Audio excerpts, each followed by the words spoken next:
My dear one, there is a single mistake that keeps millions of souls trapped in suffering for an entire lifetime, and most never realize they are committing it.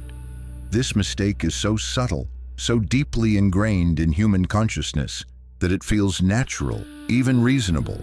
Yet it is the very chain that binds the soul to pain, disappointment, and endless inner conflict. The mistake is this: you identify yourself with your suffering.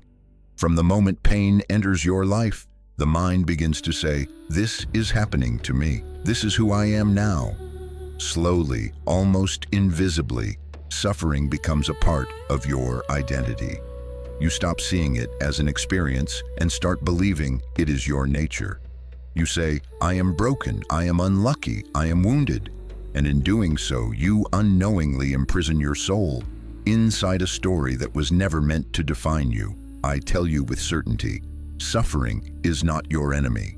Identification with suffering is.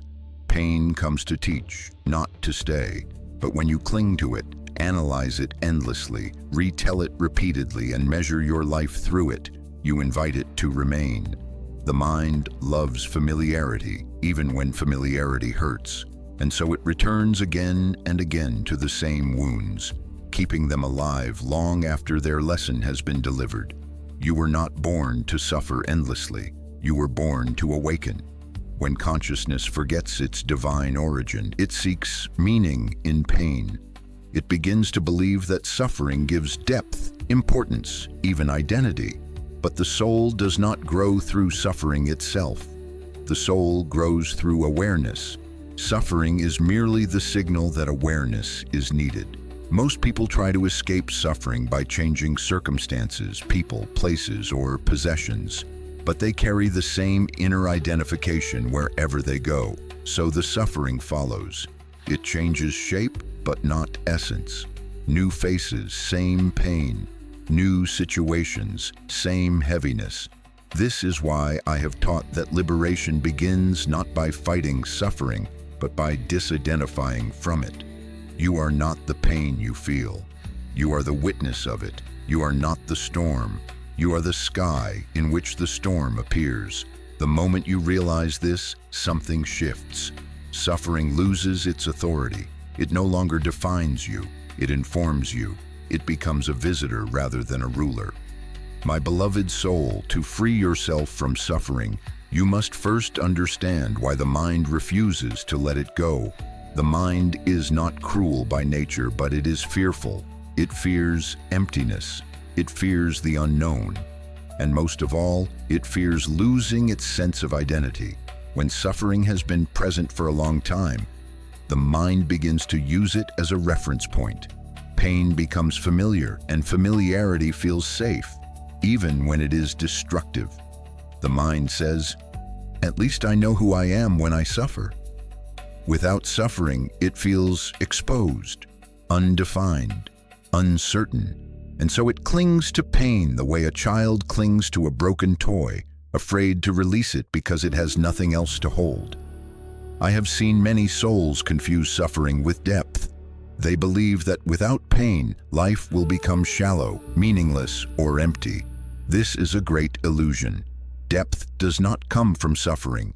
Depth comes from awareness. Joy can be just as profound as sorrow, but the mind is not trained to explore joy with the same intensity.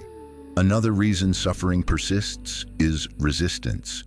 When you fight pain, you strengthen it. When you say, "This should not be happening," the mind creates a second layer of suffering on top of the first. Life delivers an experience. The mind adds judgment, and that judgment becomes the true source of prolonged pain. The soul accepts what is. The mind argues with what is.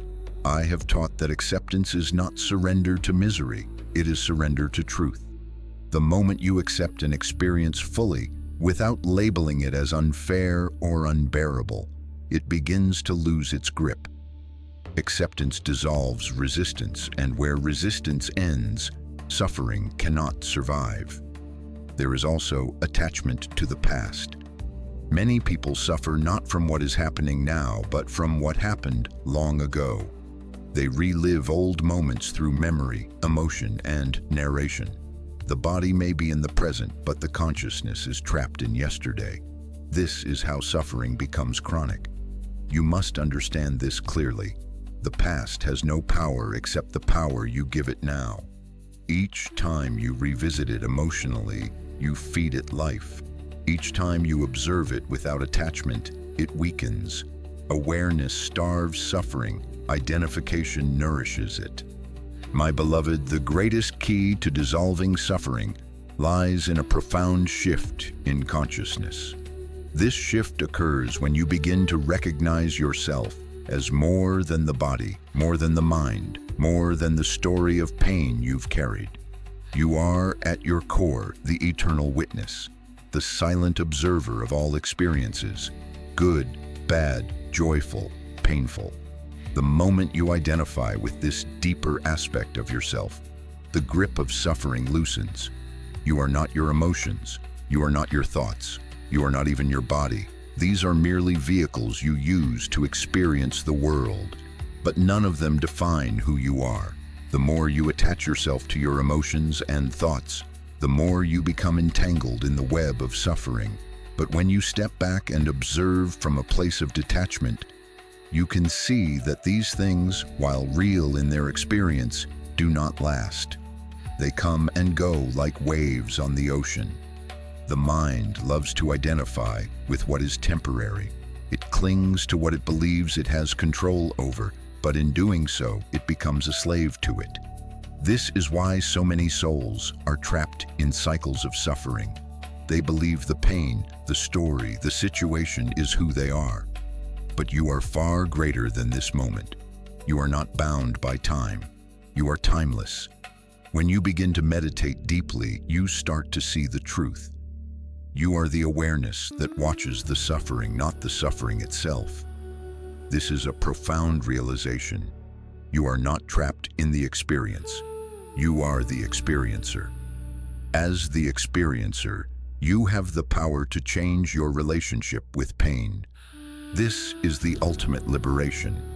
I have seen many souls struggle for years, caught in the same patterns, the same wounds, and the reason for this suffering is simple. They have not learned to witness without judgment. They are too close to the story. They are too enmeshed in the drama of the ego. But when you step back, detach, and simply observe, you will see that suffering, though painful, is not eternal. It is impermanent. This does not mean that you must force yourself to deny pain or suppress emotions. Far from it. True freedom comes when you allow yourself to feel, but not to become. Feel the pain, but do not let it define you. Experience the loss, but do not identify with the label of loser. These are experiences, not identities. And when you stop identifying with the suffering, you begin to heal. My dear one, now I will guide you to the sacred practices that allow the soul to release suffering completely. Meditation is the bridge between the mind trapped in pain and the soul that is free. When you sit quietly, breathe deeply, and turn your attention inward, you begin to detach from the stories your mind constantly repeats. You learn to witness without judgment, to observe without resistance, and to let the waves of life pass without clinging. Begin by simply watching your thoughts. Notice how the mind brings up memories, fears, regrets, and anxieties. Observe them as if they belong to someone else, as if they are clouds drifting across the sky. You do not need to act on them, argue with them, or analyze them endlessly. Just watch. The very act of witnessing begins to dissolve the hold these thoughts have over you. Next, focus on your breath. The breath is your anchor to the present moment. Each inhalation brings awareness. Each exhalation releases tension and resistance. By connecting deeply with your breath, you remind yourself that life continues, that suffering is only temporary, and that your essence is untouched by these transient waves. Another powerful practice is affirmation of your true self. Speak gently within. I am not my suffering. I am the eternal witness. I am peace. Repeat this often, especially when emotions rise. Your mind will resist at first, but with persistence, the soul recognizes its own voice, and the identification with pain weakens. It is also essential to forgive, not just others, but yourself. Holding onto blame or regret feeds suffering. Release the notion that anyone, including yourself, must meet the standards of perfection. Forgiveness is not for them, it is for you. Each act of genuine forgiveness liberates energy trapped in resentment and transforms it into light, love, and freedom. Finally, practice gratitude in all circumstances. Even in suffering, there is a lesson, a blessing, a divine purpose. By acknowledging this, you shift the mind's focus from what is lacking to what is present. Gratitude softens resistance, opens the heart, and allows the soul to breathe freely. My beloved, now we reach the culmination of this teaching, how to live beyond suffering and embody the peace that is your divine birthright. When you disidentify from pain, witness your thoughts, meditate deeply, forgive, and cultivate gratitude, you create a sacred inner sanctuary. This sanctuary is untouched by circumstance, unshaken by the storms of life. It is the true home of the soul. Living beyond suffering does not mean ignoring life's challenges. On the contrary, it means meeting them with clarity and presence. You no longer react impulsively, nor are you enslaved by old patterns of fear or resentment. When difficulties arise, you observe them calmly, understanding that they are temporary experiences, not reflections of your true self. The soul remains steady, luminous, and untouched, even as the body encounters limitations or the mind stirs with emotions. You will notice that as suffering loses its grip, your relationships transform. You no longer demand validation, control outcomes, or cling to others for your happiness. Love flows naturally without expectation or attachment. Compassion arises effortlessly, for you recognize that all beings are traversing their own lessons, just as you are. Your interactions become healing, not reactive, supportive, not draining. Furthermore, the liberation from suffering allows your inner creativity and intuition to flourish. When the mind is free from its habitual attachments, it opens to insight, inspiration, and divine guidance. Solutions appear where previously there was only struggle. Moments of joy, no matter how small, are felt fully and deeply. You live with an expanded sense of presence, seeing each experience as both a teacher and a blessing. Finally, remember this eternal truth: you are never truly trapped. No circumstance, no memory, no pain can define your essence. The soul is free, infinite, and eternal. Suffering is only a shadow, a reflection of identification, and it vanishes when you awaken to your true nature. By practicing disidentification, meditation, forgiveness, gratitude, and mindful awareness, you step into a life where peace is constant, joy is natural, and the soul is radiant. Carry this wisdom into every day, my beloved. Let suffering teach, but not bind. Let pain pass, but not define. And let your eternal spirit shine, unshaken, untouchable, and free.